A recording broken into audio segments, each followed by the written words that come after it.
그 후에 아하수에로 왕의 노가 그침에 와스디와 그가 행한 일과 그에 대하여 내린 조서를 생각하거늘 왕의 측근 신하들이 아뢰되 왕은 왕을 위하여 아리따운 처녀들을 구하게 하시되 전국 각 지방의 관리를 명령하여 아리따운 처녀를 다 도성수산으로 모아 후궁으로 들여 궁녀를 주관하는 내시 해계의 손에 맡겨 그 몸을 정결하게 하는 물품을 주게 하시고 왕의 눈에 아름다운 처녀를 와스디 대신 왕으로 삼으소서 하니 왕이 그 말을 좋게 여겨 그대로 행하니라. 도성수산에 한 유다인이 있으니 이름은 모르드게라. 그는 베냐민 자손이니 기스의 증손이여 시므이의 손자여 야일의 아들이라. 전에 바벨론 왕 느부갓네살이 예루살렘에서 유다왕 여고냐와 백성을 사로잡아 갈 때에 모르드게도 함께 사로잡혔더라. 그의 삼촌의 딸 하닷사 곧 에스더는 부모가 없었으나 용모가 곱고 아리따운 처녀라. 그의 부모가 죽은 후에 모르드게가 자기 딸 같이 양육하더라. 왕의 조서와 명령이 반포됨에 처녀들이 도성수산에 많이 모여 해계의 수하에 나아갈 때에 에스더도 왕궁으로 이끌려가서 궁녀를 주관하는 해계의 수하에 속하니 해계가 이 처녀를 좋게 보고 은혜를 베풀어 몸을 정결하게 할 물품과 일용품을 곧 주며 또 왕궁에서 의뢰주는 7 궁녀를 주고 에스더와 그 궁녀들을 후궁 아름다운 처소로 옮기더라. 에스더가 자기의 민족과 종족을 말하지 아니하니 이는 모르드게가 명령하여 말하지 말라 하였음이라. 모르드게가 날마다 후궁들 앞으로 왕래하며 에스더의 안부와 어떻게 될지를 알고자 하였더라. 6월 13일 월요일 새벽 말씀 큐티를 시작하도록 하겠습니다. 오늘 본문의 배경은 아하수에로 왕이 그리스와의 전쟁에서 패배한 이후 귀국한 때의 시간을 기록하고 있습니다. 특별히 이 패배 가운데 마음이 많이 상하고 낙심되었던 아하수에로 왕은 자신이 전쟁을 치르기 전에 폐위했던 와스디 왕비에 대해서 다시 한번 그 마음을 돌이키고 후회하는 시간을 갖게 만들었습니다. 그런데 그 당시 왕후를 폐위하기로 동의하고 조언했던 신하들은 혹시나 폐위했던 왕위가 다시 한번 복위하게 되어서 그 일을 진행하고 찬성하였던 자신들에게 불이익과 생명의 위협이 생길까 두려워하는 마음으로 새로운 왕후를 세우고자 왕에게 조언하고 계략을 꾸미게 됩니다. 사람들 간에 생기는 이러한 정치와 복잡한 관계들 속에서 하나님의 구원의 역사가 시작되었다는 것은 참으로 놀랍고 우리에게 많은 것을 가르쳐 주는 것 같습니다. 세상에는 많은 계략과 똑똑한 다양한 방법으로 자신들의 이익과 자신들의 유익한 것들을 추구하는 사람들 틈 속에서 하나님의 사람들은 도대체 어떻게 살아가야만 하는 것일까요? 그러나 그 속에서도 우리가 분명히 기억해야 할 것은 그 모든 모략과 계략 속에서도 하나님께서는 그들의 악과 악의조차도 사용하셔서 하나님의 구원과 자신의 백성들을 보호하시는 하나님의 섭리를 이루어 가신다는 사실을 우리는 꼭 기억해야만 할 것입니다.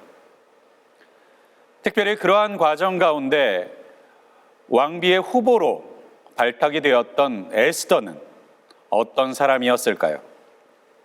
오늘 본문에 보면 7절에 있는 말씀에 이렇게 표현하고 있습니다.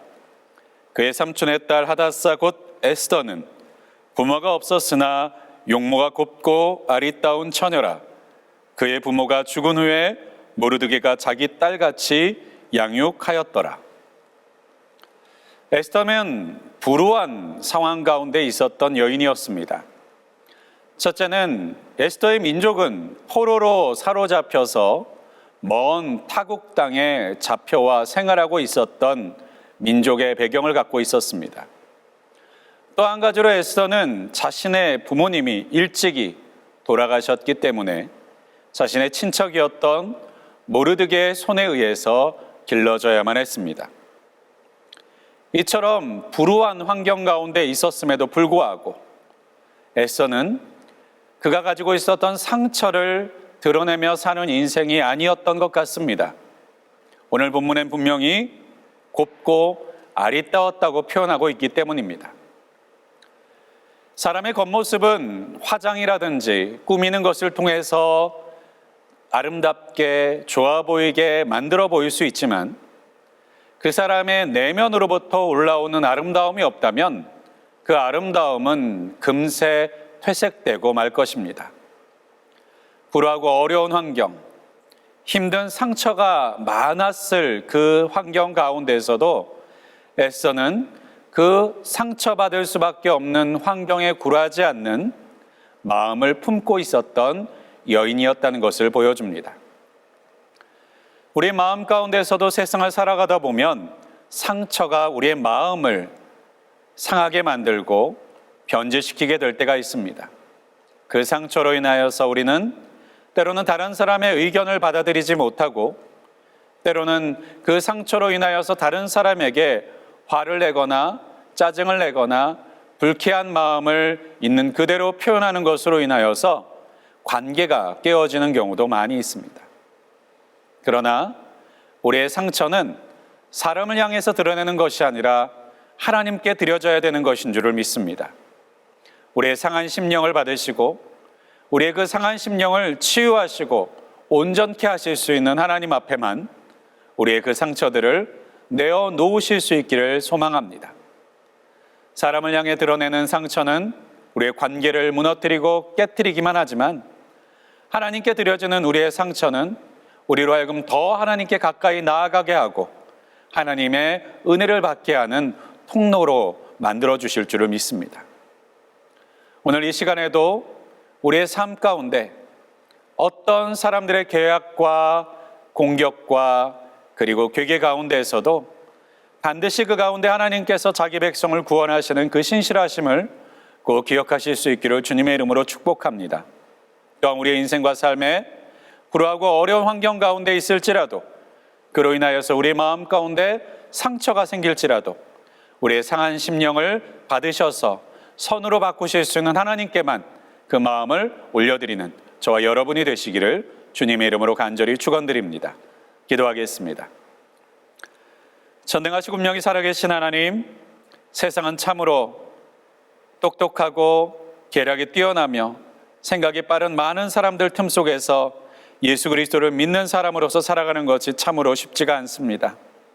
그러나 그 가운데서도 하나님께서는 하나님의 백성들을 기억하시고 그 가운데서 구원의 역사들을 준비하고 이루어 나가시는 하나님, 신실하신 하나님이신 것을 감사드립니다.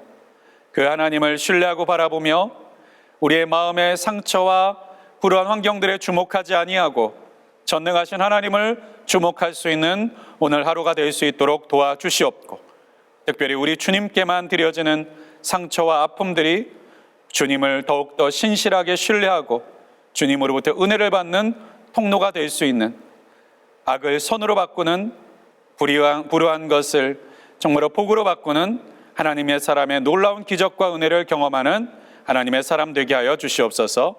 이 모든 말씀 우리 주 예수 그리스도의 이름으로 간절히 기도하였습니다. 아멘.